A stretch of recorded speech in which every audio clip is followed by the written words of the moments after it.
Bonjour tout le monde, comme d'habitude, le jour d'après la vidéo de débrief d'analyse du match, Juventus Cagliari gagné hier soir par 2 buts à 1. J'ai préparé quelques slides, j'espère qu'elles seront intéressantes pour vous. Mais comme d'habitude, avant de démarrer, likez, abonnez-vous et commentez. C'est le plus important, le commentaire. On va partir sur l'autre écran, désolé, voilà. Alors, je voulais vous montrer ça comme d'habitude, hein, voilà, c'est un 3-4-2-1 qui est annoncé, hein, en début de match. Mais voilà, je voulais encore une fois vous remontrer un peu ce que j'appelle, moi, c'est cette défense hybride qui passe souvent de 3 à 4 et de 4 à 3. Et dans ce move, dans ce changement de défense, hein, de système, j'ai mis Kelly en surbrillance ici. Attendez, je vais mettre le pointeur dessus. J'ai mis Kelly en surbrillance, pourquoi? Donc vous voyez très bien les 4 en défense avec un Koopmeiners, Kelly en défense centrale, Kostic et Kalulu, les 2 latéraux. Mais je trouve que ici, enfin, dans cette défense à 4, c'est Kelly qui, a le plus de difficultés et je vais vous dire pourquoi. Tout simplement, d'ailleurs vous le voyez ici, hein, Kelly, son pied fort, c'est son pied gauche. Donc c'est pas lui qui va faire des passages filtrants ici vers ou des passes vers Locatelli ou des passes vers Thuram. Parce que il a peur il a peur de faire une faute tout simplement, de ne pas être à la hauteur. Pourquoi? Parce qu'il joue défense centrale droite avec un pied gauche, avec son pied fort gauche. Donc qu'est-ce qu'il fait? Ben, ici, on perd un temps de jeu. Qu'est-ce que fait, Kelly? Passe par Koopmeiners qui lui va ramener le ballon vers l'avant, vers Thuram, vers Kostic ou vers, Locatelli. Heu, je trouve que, ce va-et-vient, donc de passer de 3 à 4, de 4 à 3, je ne sais pas si c'est vraiment voulu de la part de Spalletti, mais je pense que c'est voulu de la part de Spalletti en attendant de partir vraiment avec 4 défenseurs. Voilà, il essaye et dans ce schéma de jeu, je trouve personnellement que c'est quel alors, il a bien fait hier soir, hein, il y a aucun souci avec ça. Il a pas fait de grosses erreurs, heu, mais encore une fois, c'est lui qui, pour moi, a le plus de difficultés et à tel point qu'il a plus de difficultés, que les adversaires, le Cagliari l'a compris et même Bodo Glimt, je crois que, le match en Champions League, ils l'ont compris. C'est que quand il y avait un pressing sur les défenseurs, le pressing était toujours, quasiment à 90 à chaque fois, c'était quand Kelly avait le ballon. Rarement quand Koopmeiners avait le ballon au milieu des pieds, parmi les 2 défenseurs centraux ici, hein. Donc le Cagliari aussi a compris la difficulté qu'a Kelly ici à impostare il gioco, donc à faire une passe vers l'avant, vers ses milieux. Alors, on va passer au slide suivant. Donc, voilà, on passe tout de suite à la 25 minutes, 25e, pardon, le but de Cagliari, j'ai rien à raconter à part ce que je vous ai montré là, donc de cette défense 3-4, 4-3, peu importe, parce qu'il y a rien eu. Il y a eu oui, certes, il y a eu possession, de balles stériles de la part de la Juve, mais ils ont jamais tiré au but. Enfin, moi, je m'en rappelle pas. 25e minute, ici, voilà, j'ai encerclé Kostic et Palestra. Où Kostic, clairement, hier soir, a souffert vraiment Palestra. Ici, on le voit très bien, Palestra, il est en retard. Kostic le voit, hein, même, hein, il part, donc il est à côté de lui, hein, il sait que Palestra est en train de partir. Ici, un beau filtrant de la part du Cagliari, devant et dans l'image suivante, hein, on voit comme Palestra se joue aussi là, Kostic fait une erreur. Une demi-erreur, non, pas une demi-erreur, une erreur complète parce que quasiment il récupère le ballon, mais il est trop mou sur le ballon. Palestra arrive à reprendre le dessus sur Kostic et Palestra se dirige vers la ligne de but. Hop là, pardon, c'est sur là où in fine remet le ballon derrière sur Esposito et Esposito n'a plus qu'à la mettre dedans. Ici, Perrin, je peux rien dire, il doit couvrir son premier poteau au cas où Palestra décide de la mettre ici. Et petite erreur que j'ai encerclée ici, c'est, comment dire? Kalulu et McKennie, qui se font, je ne sais pas pourquoi, entraîner par Palestra ici, donc vers les buts, et laissent complètement Sébastien Esposito tout seul. Certes, Locatel, ici derrière, arrive comme un boulet de canon, mais c'est trop tard. C'est trop tard pour lui. Il ne pourra pas contrer Sebastiano Esposito. Donc, encore une fois, ici, ouais, le but vient d'une erreur de Kostic, où clairement, hier, Palestra s'est joué de lui pendant 45 minutes. Il n'y a rien à dire. Pendant 45 minutes, Palestra a été au-dessus de Kostic. D'ailleurs, à tel point qu'après Spalletti, à la fin de la première mi-temps, il a décidé de sortir Kostic et de mettre Cambiaso à la place. Hop là, pardon. Donc, comme toujours, je l'ai dit hier dans ma vidéo, on doit se prendre un coup de pied dans le cul pour qu'il y ait un sursaut d'orgueil, qu'on se bouge un peu, hein, tout simplement, on va dire ça comme ça. Ou 1 minute et demie après, tout simplement, on va vers l'avant, avec le ballon qui voyage plus vite que les 20-25 premières minutes. Kalulu récupère un ballon, donne le ballon à Ildiz ici, au milieu, qui fait de pivot, et combine avec Thuram. Et oui, je n'ai pas mis le but, hein, tout simplement. Thuram va aller vers l'avant avec le ballon qui va le remettre tout simplement après à Ildiz ici, et Ildiz va marquer. Donc, pourquoi je n'ai pas mis le but? Tout simplement parce que voilà, je voulais mettre Ildiz en lumière, comme intitulé dans ma vidéo hier, tout simplement. Parce que je pense que sans ce joueur-là, les amis, je ne sais pas. Franchement, on ne le saura jamais, hein, mais je ne sais pas si on aurait gagné le match hier soir. C'est pour ça que je voulais le remettre en lumière, au-delà du but qu'il a marqué, un beau but qu'il a marqué. Il y a rien à dire. Il n'y a vraiment rien à dire. Ici, j'ai mis cette image de la 31e minute parce qu'il y a quelque chose que je ne comprends pas. Vous vous en doutez déjà ici, ce que je veux montrer, c'est qu'on a donc Ildiz ici fait un centre vers le milieu, on a un David, on a un McKennie, et c'est, comment je veux dire, c'est Conceição qui doit venir de son côté pour aller prendre le ballon de tête. Moi, quand j'ai vu ça en live, j'ai dit, c'est pas possible. On a deux joueurs, alors McKennie et David sont pas des géants non plus, hein, mais vous voyez Conceição, que ce soit Conceição qui prenne le ballon de tête au milieu des autres, moi ça me fait tout doucement rigoler, enfin bref, je ne comprends pas, il y a quelque chose qui ne tourne pas rond dans cette attaque, franchement, franchement. Ici, j'ai aussi voulu, alors ça c'est juste avant le deuxième but, hein, deuxième but, je vous le montrerai après, où, où je voulais vous montrer quelque chose. Heu, Ici en rouge, hein, on a Edith, clairement, où je dis toujours: tant qu'à faire jouer en 3-4, 2-1, je préfère largement qu'on joue avec 2 attaquants et Ildiz derrière les attaquants, un 4-1-2. Parce que dans plusieurs, phases de jeu, pas seulement contre Cagliari, mais contre d'autres clubs aussi, j'ai vu souvent ça, et ici je peux vraiment le montrer. Quand Ildiz joue derrière les attaquants, ça crée un vide ici, parce qu'il attire, ça crée un vide parce qu'il attire des joueurs. Donc ça crée un vide. Kalulu en profite ici. On profite avec McKennie qui lui attire aussi son. Ici à McKennie, désolé, on le voit pas. Pourquoi on ne le voit pas? Désolé, attendez. Ah, pardon. J'ai. Hop là. Voilà, voilà, pardon.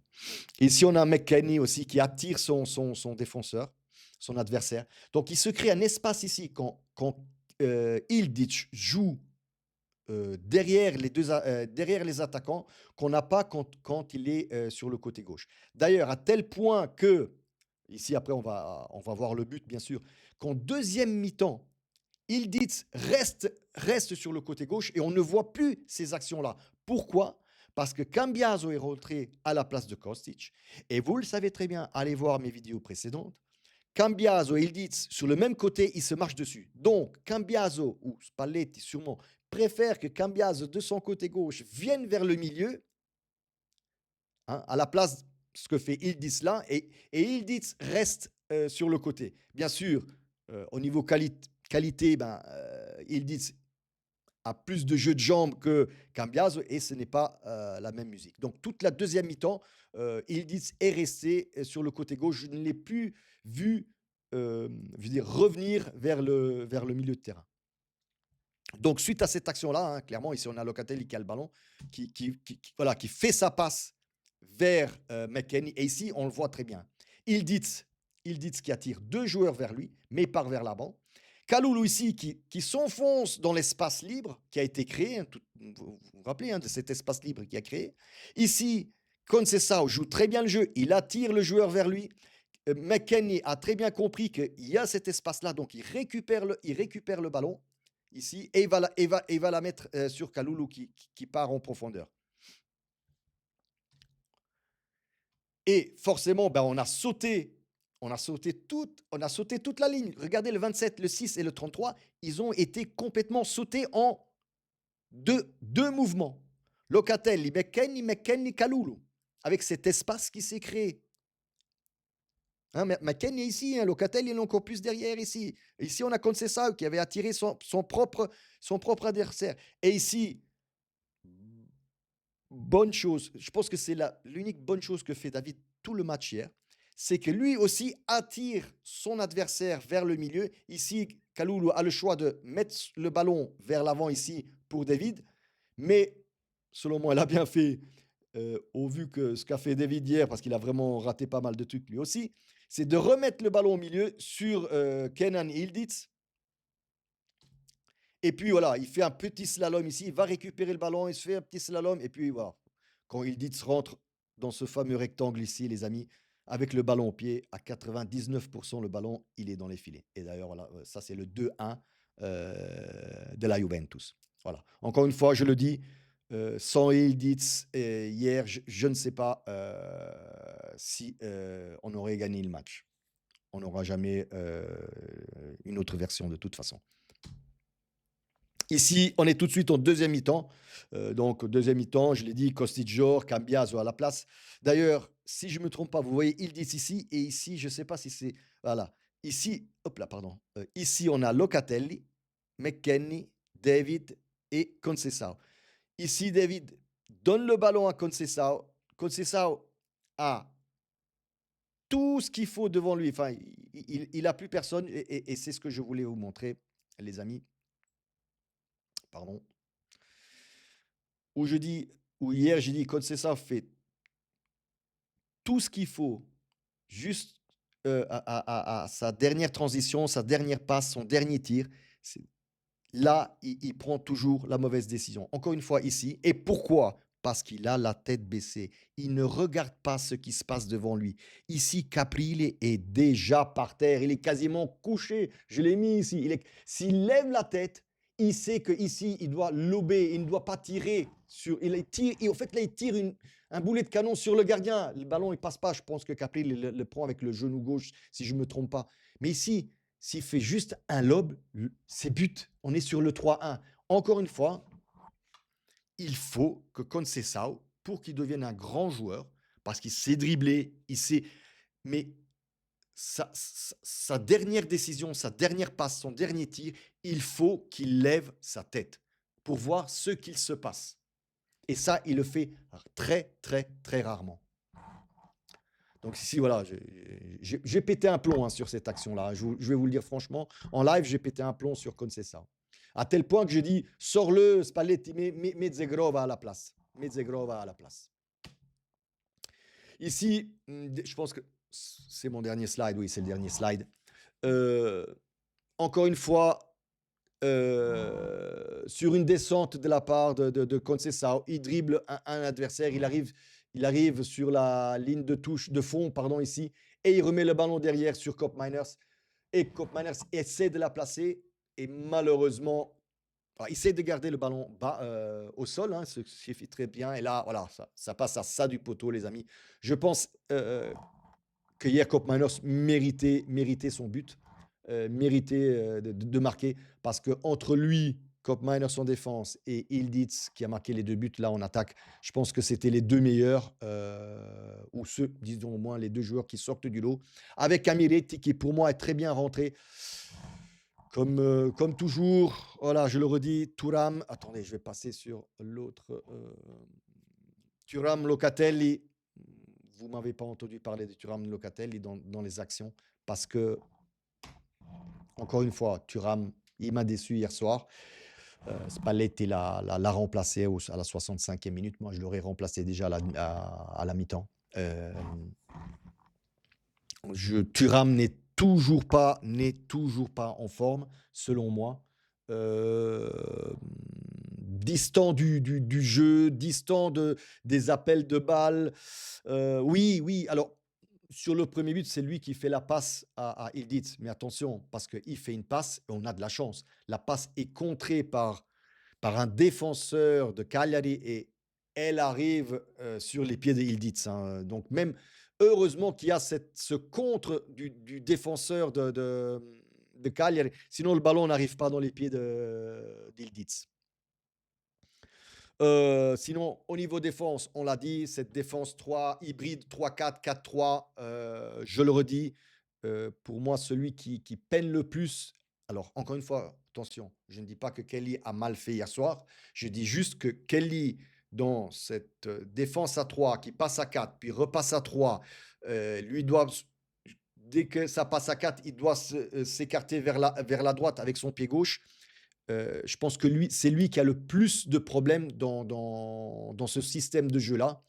Euh, et si je l'ai vu, je pense que les adversaires, et sûrement les adversaires l'ont compris aussi, parce que, je le redis, il pressait la défense quand Kelly avait le ballon dans les pieds et pas quand Koopmeiners, enfin, aussi quand mais allez, sur 10 fois qu'il pressait, 8 fois c'est sur Kelly et 2 fois sur Koopmeiners. Essayez de comprendre ce que je veux dire. Donc je pense que même les adversaires ont vu, j'aime pas dire maillon faible, mais voilà, ont vu qu'on avait plus de problèmes avec Kelly à faire monter le ballon. Voilà. D'ailleurs, vous l'avez vu, Koopmeiners hier a monté le ballon hier à plusieurs reprises. Mais c'est toujours voilà, Kelly, Koopmeiners. Et en faisant ça, tout simplement, ben, on perd un temps de jeu. On perd un temps de jeu. Voilà. Encore une fois, alors je préfère largement, dans ce cas-là, je préfère largement que qu'on ait un Loka Koopmeiners là au milieu pour faire cette transition et mettre McKennie à la place de Locatelli qui reviennent vers le milieu que Kelly qui perd ce temps de jeu. Vous allez me dire, Locatelli aussi, lui ne perd pas le temps de jeu, lui il garde trop le ballon. Il doit au moins toucher le ballon 5, 6, 7 fois avant de donner le ballon. Ouais, l'un dans l'autre, je ne sais pas lequel est le mieux. Mais voilà, j'espère que ce débrief, cette analyse vous a plu. J'attends vos commentaires ici en bas. Dites-moi ce que vous en pensez, comme toujours, hein. E puis voilà. Oui, 18 minutes, ça devient long. Come sempre, ragazzi, fino alla fine, forza Juve.